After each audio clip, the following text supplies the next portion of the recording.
Hey guys, it's been a hot minute since I have made a video, and there's a reason why for that. It's going on with my hair. And I wanted to explain where I was then and where I am now. So I was on a journey to go non-toxic for personal reasons. Essentially beliefs and anyway. So I transitioned over pretty slowly because I know my skin is very reactive to abrupt changes. So within about 5 months, I had changed over all my makeup and all my skincare to everything non-toxic. Since then, I had noticed that my skin was extremely oily. I mean, I looked like I was sweating, oil like dripping down my forehead. It was really gross. Nothing I did helped. And I started having massive breakouts. About 6 months after that, my lips were on fire. I was having an allergic reaction to something on one of the chapsticks. I don't know, because I use lip balm every day. So I started talking to an anesthetician. She was basically explaining the way your skin turns over. You know a product is going to work for you within 2 to 4 weeks.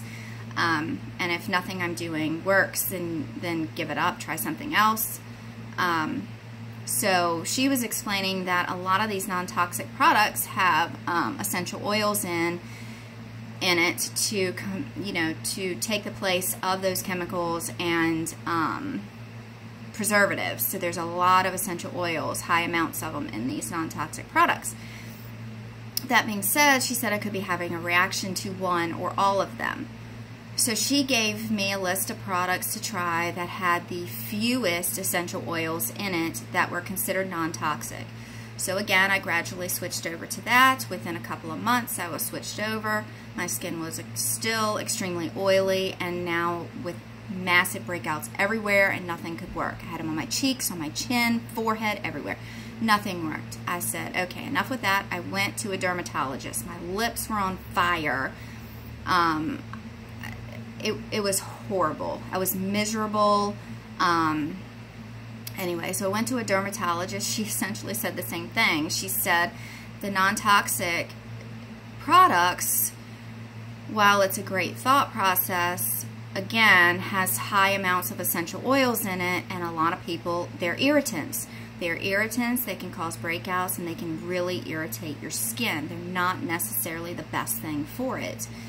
Again, she was trying to get me to use some Cetaphil and the typical dermatologist recommended products. She gave me some Retin-A. Believe it or not, Retin-A didn't do a thing for these breakouts.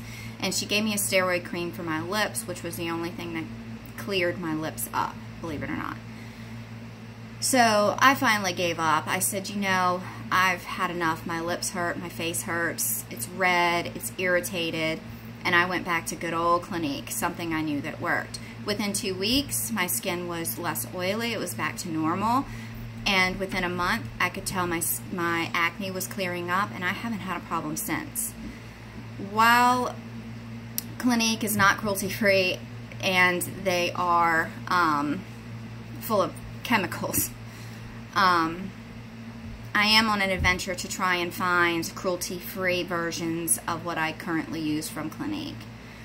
But essentially what I have found in this adventure is I can't use essential oils, and since I've done this, I can't even use any lip products. My beliefs are still the cruelty-free issue. I don't think we should be testing on animals. It's 2018. I don't think there's a need for that. So I do stick strictly to cruelty-free brands, and I also pay attention to the ingredients in the products that I am buying, make sure they're not chock full of parabens and all that stuff. But most cruelty-free brands are a lot easier on chemicals. They're not, you know, my concealer I used to use was Laura Mercier before this whole adventure, and the very first 3 ingredients are paraben, paraben, paraben. I said, what am I putting on my face and the most thinnest skin and right at my eyes? So I do pay attention to ingredients and what I'm putting on. And again, a lot of the cruelty-free brands are much better on their ingredients. While they're not completely non-toxic, they have less of those harsh chemicals in it.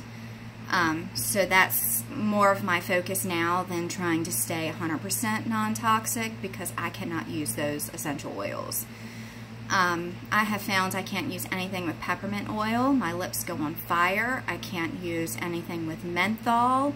I just, ever since I've changed over, my lips have never been sensitive like that, except to chemical sunscreen, and now I can't use anything on my lips. I found like 3 brands I can use. The Tarte lip products, I can use the All Natural products, and I can use Bite Beauty. That's all I found so far as lip color. So again, that's my story. That's my reasoning why I kind of quit the non-toxic and being 100% non-toxic. I just can't do those essential oils.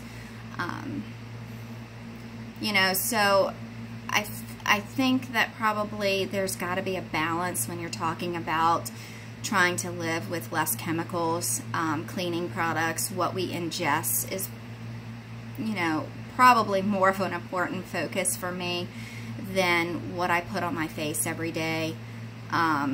Those molecules in our products that we put on our face are so big, I don't really know how much is actually absorbed into our skin. But again, like I said, I do pay attention to the ingredients that I am buying and making sure they're not chock full of parabens, and that they are 100% cruelty-free. I don't buy products that aren't cruelty-free. So that's kind of it. I will continue to share products that I'm finding that I do enjoy, that are cruelty-free, that does work for my acne-prone, oily, sensitive skin. I will continue to share lifestyle findings, organizations, do-it-yourselfs, essentially things that I do. I'll continue to share makeup products that I'm finding. So anyway, so that's my journey, why I'm not 100% non-toxic anymore. So if you want to share your comments and thoughts and your experiences on trying to go non-toxic and what you went through, if you're still doing it or why you stopped, it might be helpful for somebody else. So until next time, have a great day, guys. Bye.